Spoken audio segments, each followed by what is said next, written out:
매일 아무 생각 없이 사용하는 주방. 구독과 좋아요를 누르시면 최신 건강 정보를 보실 수 있어요. 하지만 이 공간에서 반복되는 사소한 습관들이 조금씩 우리 몸을 망가뜨리고 있다는 사실 알고 계셨나요? 특히 집에서 식사하는 시간이 길어지는 중장년층과 노년층에게 주방 습관은 단순한 생활 문제가 아니라 폐 건강, 면역력, 심지어 암 위험과도 직결될 수 있습니다. 많은 분들이 이렇게 말씀하십니다. 나는 집에서 깨끗하게 요리해서 먹는데 뭐가 문제야? 하지만 문제는 바로 그 주방에 숨어 있습니다. 세계 보건 전문가들이 경고한 충격적인 사실이 있습니다. 우리가 매일 사용하는 주방용품과 요리하는 방식 자체가 우리 몸에 독을 쌓고 있다는 겁니다. 오늘 이 영상을 끝까지 보시면 당장 내일부터 바꿔야 할 3가지 습관을 정확히 알게 되실 겁니다. 첫 번째, 세정제를 끓여서 쓰는 습관입니다. 요즘 친환경 세정제로 과탄산소다를 많이 사용하시죠. 세탁이나 청소 효과가 좋고 화학 성분이 적다고 알려져 있습니다. 그런데 사용 방법을 잘못 알고 계신 분들이 정말 많습니다. 과탄산소다를 물에 넣고 펄펄 끓이시는 분들 계신가요? 냄비나 행주를 삶을 때 과탄산소다를 넣고 가스레인지에 올려놓는 습관 말입니다. 이건 정말 위험합니다. 과탄산소다는 물과 만나면 과산화수소를 만들어냅니다. 이 성분이 끓으면서 증기가 되면 그대로 우리 코와 입으로 들어옵니다. 그러면 기침이 나고 목이 따끔거리며 심한 경우 가슴까지 답답해질 수 있습니다. 해외 보건 당국에서도 과산화수소 증기를 장시간 흡입하지 말라고 경고하고 있습니다. 특히 호흡기가 약한 어르신들이나 천식이 있는 분들에게는 더 위험합니다. 그럼 어떻게 써야 안전할까요? 50도에서 70도 정도의 따뜻한 물에 적당량만 녹여서 담가두는 것이 맞습니다. 물 1리터에 과탄산소다 1스푼 정도면 충분합니다. 절대 끓이지 마세요.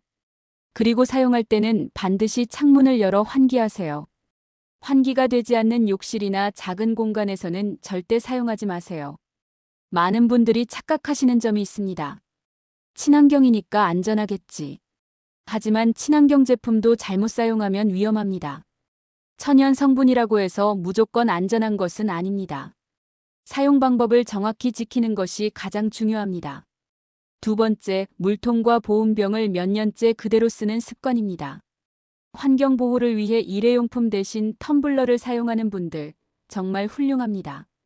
하지만 안쪽을 제대로 관리하지 않으면 오히려 건강을 해치는 도구가 될 수 있습니다. 최근 소비자 위생 검사 결과를 보면 한 달 이상 제대로 세척하지 않은 보온병 내부에서 화장실 변기보다 많은 세균이 검출됐습니다. 심지어 일부에서는 식중독을 일으키는 균까지 발견됐습니다. 왜 이런 일이 벌어질까요? 보온병 안쪽은 물기가 잘 마르지 않고 따뜻한 온도가 유지됩니다. 여기에 커피나 차에 남은 당분이 더해지면 세균이 번식하기에 완벽한 환경이 됩니다. 특히 뚜껑 안쪽 고무 패킹, 빨대 구멍, 손잡이 연결 부위는 눈에 잘 보이지 않지만 세균이 가장 많이 모이는 곳입니다. 더 심각한 문제는 오래 사용한 스테인리스 용기입니다. 내부 코팅이 벗겨지면서 니켈이나 크롬 같은 금속 성분이 조금씩 녹아나올 수 있습니다.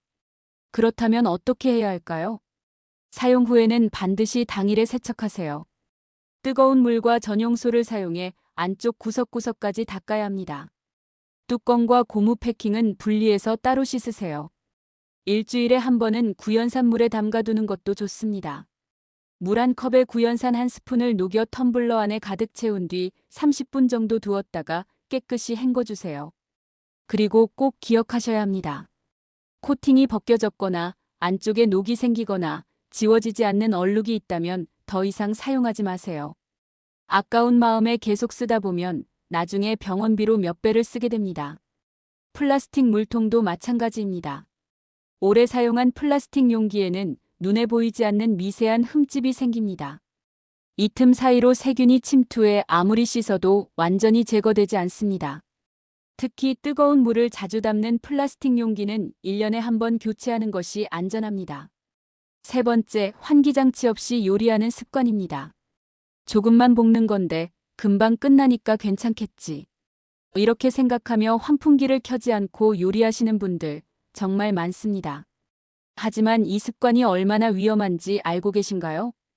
고기를 굽거나 생선을 굽고 기름에 튀길 때 나오는 연기 속에는 눈에 보이지 않는 독성 물질이 가득합니다. 벤조피렌, 포르말데히드, 미세먼지 같은 성분들은 세계보건기구가 인정한 발암물질입니다. 담배 연기와 비슷한 위험 등급입니다. 한 연구에서는 환기 없이 30분간 요리한 주방 공기를 측정했더니 미세먼지 농도가 대기오염 경보 수준을 훨씬 넘었다고 합니다. 황사가 심한 날의 실외 공기보다 실내 주방 공기가 더 나쁜 경우도 있었습니다. 우리는 신선한 음식을 만들면서 동시에 독을 들이마시고 있었던 겁니다. 실제로 환기 없이 오랫동안 요리한 사람들에게서 폐기능 저하와 만성기침이 나타나는 경우가 많았습니다. 특히 담배를 한 번도 피운 적 없는 여성분들 중에서도 폐질환 진단을 받는 사례가 있었고, 그 원인을 추적해보니 10년, 20년 동안 환기 없이 요리한 습관이 문제였던 경우가 많았습니다. 중요한 점은 연기가 보이지 않는다고 안전한 것이 아니라는 사실입니다. 약한 불에서도 기름이 가열되면 보이지 않는 유해가스가 발생합니다. 그럼 어떻게 해야 할까요? 요리를 시작하기 전, 불을 켜기 전에 먼저 환풍기를 켜세요. 그리고 요리가 끝난 뒤에도 최소 10분에서 15분은 계속 작동시켜야 합니다. 창문도 함께 열어주세요. 환풍기만으로는 부족하고 신선한 외부 공기가 들어와야 실내 공기가 제대로 순환됩니다. 공기청정기를 켜면 되지 않느냐고요? 아쉽지만 공기청정기는 조리 연기를 완전히 제거하지는 못합니다. 정리해드리겠습니다. 세정제를 끓여서 쓰는 습관, 오래된 물통과 보온병을 제대로 관리하지 않고 사용하는 습관, 환풍기 없이 요리하는 습관. 이 세 가지는 지금 당장 바꿔야 합니다. 대신 이렇게 해보세요. 과탄산소다는 끓이지 말고 따뜻한 물에 녹여 환기하며 사용하세요. 물통은 매일 분해해서 세척하고 일주일에 한 번은 구연산으로 소독하세요. 요리할 때는 반드시 환풍기를 켜고 창문도 함께 여세요. 주방에서의 작은 습관 하나가 10년 후 당신의 건강을 결정합니다. 폐 건강, 튼튼한 면역력, 그리고 가족의 안전. 이 모든 것은 주방에서 시작됩니다. 오늘부터 단 하나씩이라도 바꿔보세요. 그것이 가장 확실한 건강 투자입니다. 알고 싶은 주제가 있다면 댓글로 꼭 남겨주시고요. 영상이 도움이 되셨다면 구독과 좋아요, 알림 설정까지 함께 눌러주시고 주변의 소중한 분들께도 공유해주세요. 그럼 다음에도 꼭 필요한 건강 정보로 찾아뵙겠습니다. 오늘도 건강하고 편안한 하루 보내세요.